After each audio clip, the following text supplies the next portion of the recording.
Mining job hunt video. Welcome to Australian Mining for New Starters, and today we are going to collect jobs for the sponsors Mining Jobs to Apply For page, and these are the jobs from around the country, so all around the country here, and all these hard rock underground mines that are listed on this map that we think you should be applying for once you've done either the intro to underground mining or the DIY package. So let's go over to Seek and type underground in and have a look and see what comes up. So underground mining operators, and I've already had a look at this one, and it's pretty much a half crew ad, so they're looking for a lot of different people, but they are looking for nippers in there and service crew. So those ones you can have a go at if you're down in Tasmania. Experienced underground drill assistant, and as we've talked about before, the only reason that they're asking for experience is that they want somebody that they can throw into the deep end, and yeah, they want people that know how their mine works. So if you've done the sponsors training, you can meet those criterias. Nipper grader, so that's everything out again. Yeah, they're asking for experienced nippers and truck drivers, but anybody that's got 12 months nippering experience or 12 months truck driving experience is looking for the next rung on the ladder as service crew or on pace crew, or if you've been nippering for a while, hopefully you're trying to get into a charge up job or something like that, because often if you go really well at nippering, I know we used to do it all the time, is that those people used to go up onto charge up fairly well. They'd do a little bit of time on service crew on the way through just to round them out, but they'd be identified for for charge up fairly early on, because you need somebody with a fair bit of go in them to do charge up.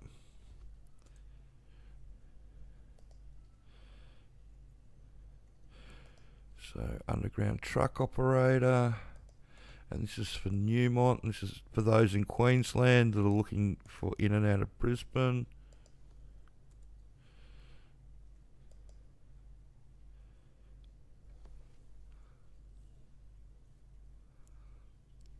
Nipper's job in Goldfields.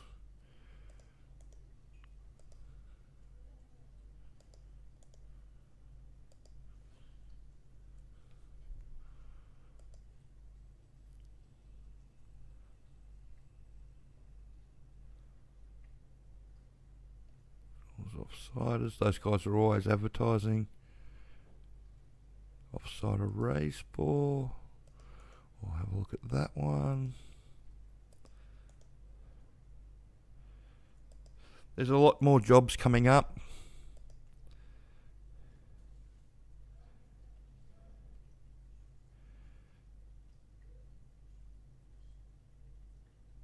Underground service crew. Service crew, paste. So next page.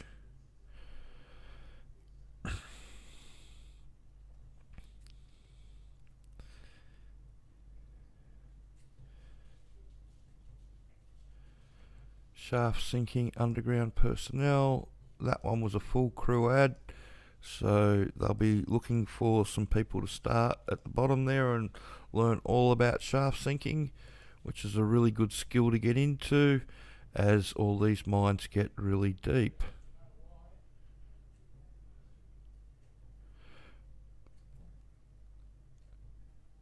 Underground operator, charge up.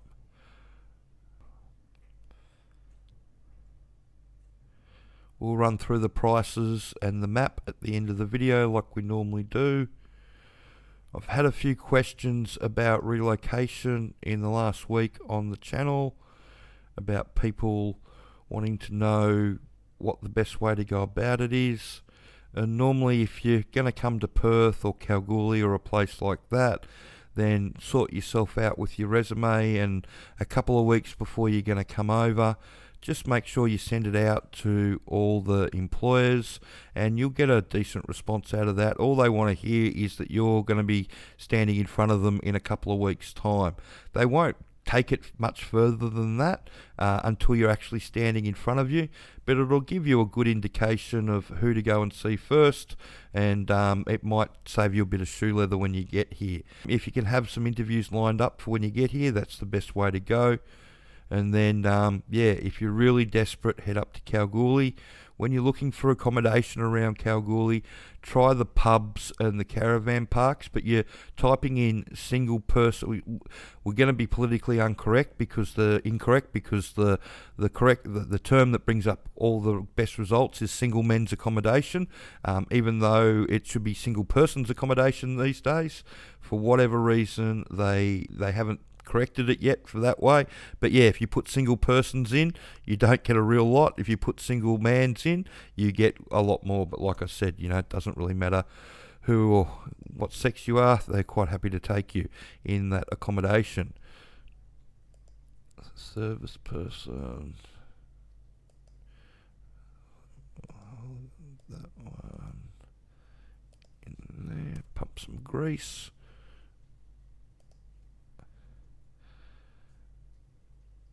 Coal driller, underground trainer. It is tight around Kalgoorlie. The other things that you can do is with accommodation is have a look at Coolgardie and Campbelda and the satellite towns around Kalgoorlie that are a little bit away. Coolgardie's probably the best one, and believe it or not, you might actually be closer to the mine if you live in Coolgardie than you do in Kalgoorlie, because there's a lot of gold mines that are hiring that are down around Coolgardie way. I know they're trying to build a lot more camps around Kalgoorlie, and it's one of those things that anybody that's been through a boom in Kalgoorlie realises that they've got to have those camps in place, because when you're in a boom, there's just not enough room for everybody. And I know it burns the town a little bit. If you don't have that fly and fly out accommodation, or that accommodation there that people can stay in, then you're just not going to be able to staff your mine. So this is that operator's job that was posted last week as well in Mount Isa. So that's another mill job. So they're obviously really looking for people up there.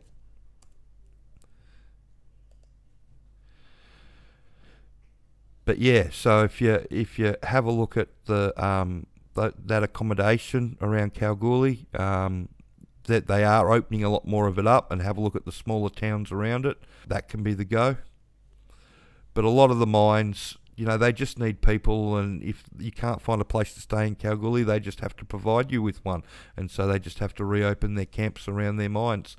They're all doing it, and nobody wants to do it because it adds cost to the bottom line, but if you need a bum in seat, you got to get them there somehow, and so it is what it is when it comes to that. I know a lot of the townships don't like the fact that they're opening up these big camps for people to stay in, but it's just what's got to have to happen, unfortunately. And like I said, I've been in Kalgoorlie before in booms, and the prices are huge like they are at the moment, and you can't swing a cat in the place.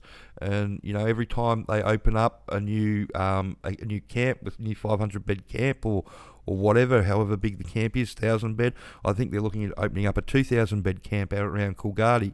That'll get filled up. Within 6 months they'll be looking to open another place, just because there's that much work around Kalgoorlie at the moment. It's just not funny. And the interesting thing about Kalgoorlie is a lot of people don't realise that it's an island. And when I say it's an island in a sea of gold mining leases, because when they established the town back in the day, they basically threw a pin down in the ground, and they went 5 miles out each way, and they said, right, that's the boundary of the town, and then the rest of it can be leases. And now they're at the stage where the town's bursting at the seams. There's all this land around it, but nobody can use it because all of it is mining leases, and nobody wants to give up their mining lease. So you're stuck with however big the town is.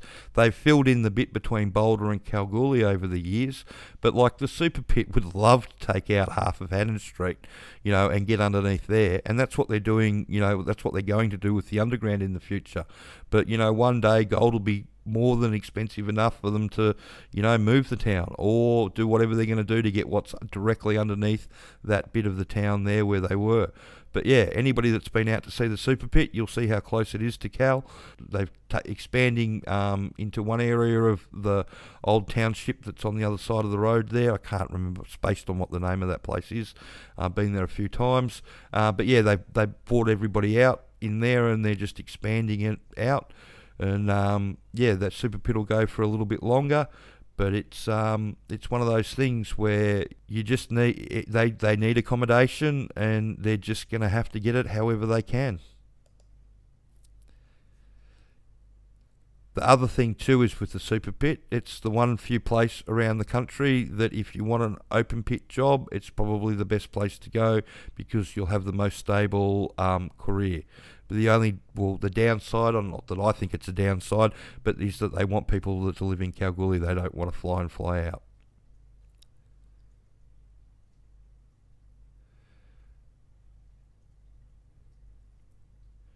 We just posted Barminco's jobs for entry level again. I think that's like 7th time in a row, in the 7th week in a row, or 7 out of 8 weeks that they've actually done it.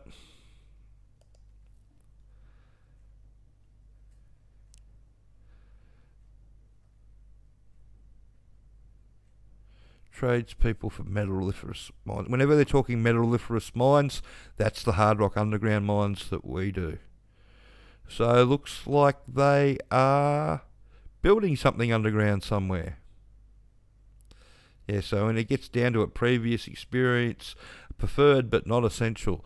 So operators, steel fixer, form workers, yeah, they're looking for all sorts of people. So again, that'll be one thing that, if you've done the sponsors training, it'll make it a hell of a lot easier to get the job, but it'll also make a lot easier understanding what's going on around you in the mine site proper. A lot of people end up in those jobs and they just get cocooned in their own little area. They drive in and drive out, and that's all that they do, without understanding about what's going on. So they have the skills to put a crusher in underground or something like that, but they don't know what the jumbo does, or they've got no idea what charge up does or anything else. And so under those circumstances, it makes it hard to jump from those type of jobs into the main production jobs. But if you know what's going on around you before you get in, you can make it across quite easily because you can you know what's going on around you.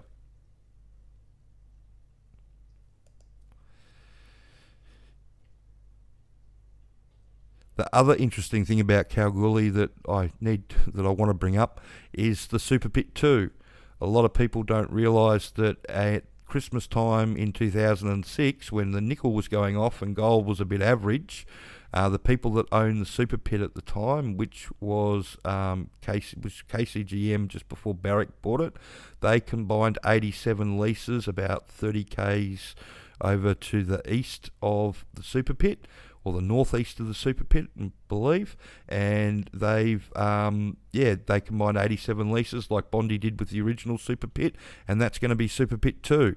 And so when the original Super Pit gets too deep and it just goes underground, which it's going to, and it's got a long underground life ahead of it, they're going to head out to take all the machinery and all the people over and start the second Super Pit over there. They've had all that lined up for years now. Made the front page of the Kalgoorlie Miner when they did it back in the day. That's how I remember about it, because we were there. It was a big deal at the time. But yeah, nobody talks about that much either now. So that's why I tell people, if you really want a truck driving surface job, Kalgoorlie's the place to go, because it's going to be where you're going to be able to apply your trade, for a long time.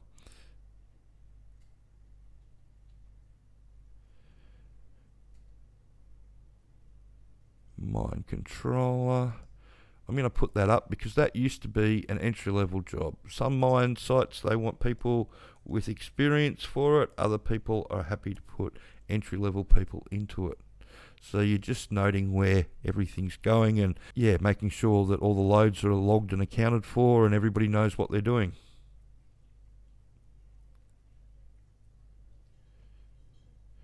That's a store person's job.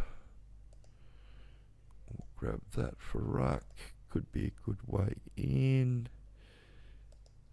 Put that in the mill jobs. So I've done a few more videos today before this one, that's why I'm a little bit hoarse, but I don't think that we've got a lot more to do. There are a few jobs on that first page. It's a bit hit and miss this time of year. I shared a lot around on the Facebook page. A lot of people that Aries Resources were looking for truck drivers again at their Dubbo operation. Yeah, so that looked like a really good package. About 115,000 all up starting. So if you want to, if you're in that area and you've done the sponsors training, then, get in contact with them if that floats your boat. There's a lot of other stuff around as well. You just got to be in it to win it. And if you know how the mine works, then you've generally got something to offer them.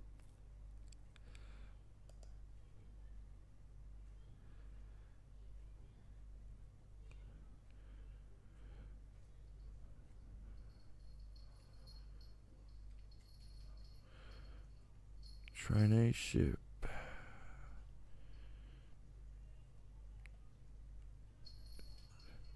Truck driver.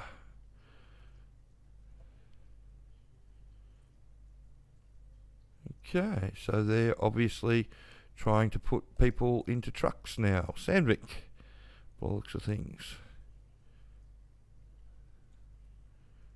Loading, transport, unloading a product. Oh, okay, well, we'll see truck driver. We'll see what that one is.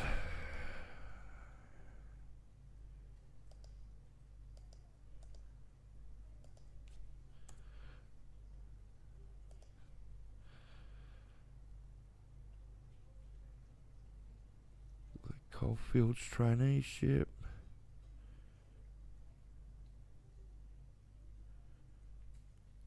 Auto Sparky Underground.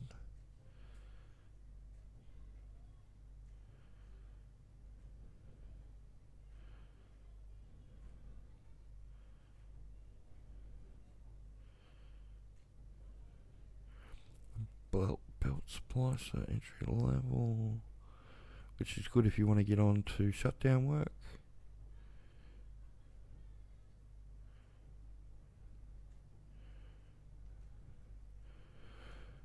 Alright, so let's have a look at the prices. So first off, if you have a look, gold is almost $2,700 an ounce at the moment, so it's 2,694. Copper is over 13,000. Nickel slipped back a little bit, it's 36,500. Zinc's 4,500. Lead's over 2,000 a ton. And if you have a look at uranium, which is why BHP at Olympic Dam is rubbing their hands together, uranium is over $160,000 a ton. So there's a lot in that. The other thing that's going on at the moment is the coal price is holding steady at $136.50, so around that $135 a mark a ton US. So that puts it around $200 Australian. So while you make at that price, most of the mines are profitable. If it goes much lower, some of these mines are going to get iffy, unfortunately. So if you're looking at trying to get in, this is the map of all the mines around the country that are digging up metals for batteries and gold. The majority of them are hard rock underground mines, and there's opportunities everywhere, except for really Victoria. There's not that much in Victoria, but if you are in Victoria, especially in the north of Victoria, you've got easy striking distance up to the mines around Dubbo, Parkes, Orange, Cobar, down to West Wyalong. All those mines up around that way, the majority of them are doing even time rosters, and they're allowing people to drive in and drive out. As you saw today, there was a fair bit of work in Tasmania. They were looking for people. There were jobs in and out of Brisbane into Tatamide.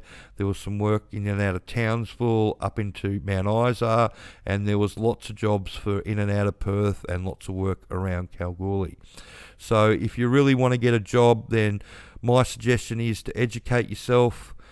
You can come over to the sponsors page and have a look at the video blogs It's all the YouTube videos that they get me to do. So there's mining information videos, and it's just easy to get access to all the job hunt videos. So you can just look back through the job hunt videos here, and you can see it's all the same employers looking for all the same people over and over again, just because they're churning through people, unfortunately. And so the easiest way to avoid that is to educate yourself before you go. The more you know, the easier it is to find your feet, and once you found your feet, you know you're in it for life. So that's the way to go. And if lots of people can't find their feet, so it's really important that you put yourself in a position that if you're going to go mining, that you're going to give your best shot for success. And a lot of people go into it with rose-colored glasses, unfortunately, and they don't really, have a good look at it, and they don't give themselves the best opportunity. And a lot of people get chewed up and spat out within, from anywhere from a day to 3 days to, a week or, 6 weeks. It just depends on the scenario that, that person's going down. But if you educate yourself and you know what you're getting yourself into, it makes it a lot easier. So I hope you found that job hunt video entertaining as well as informative. And if you could share the video around and like and subscribe to the channel. Thanks.